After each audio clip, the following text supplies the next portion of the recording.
Assalamualaikum warahmatullahi wabarakatuh. Insyaallah bila tidak ada halangan, kami akan berkunjung ke Aceh pada hari Jumat 2 Desember 2022. Syederalun, Dinas Kebudayaan dan Pariwisata atau Disbudpar Aceh melalui UPTD Taman Seni dan Budaya mencabut surat izin penggunaan Taman Ratu Safiatuddin untuk kegiatan jalan santai dan silaturahmi bersama Anies Baswedan yang rencananya akan berlangsung pada Sabtu 3 Desember 2022. Partai Nasdem Aceh selaku penyelenggara kegiatan pun akan mencari lokasi alternatif lainnya.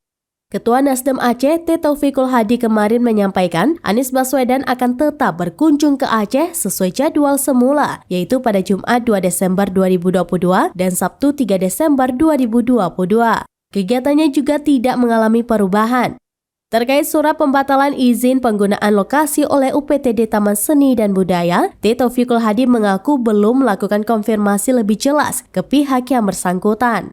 Meskipun izin sudah dicabut, pihak Nasdem Aceh menegaskan jika Anies Baswedan akan tetap hadir di tengah-tengah masyarakat Aceh.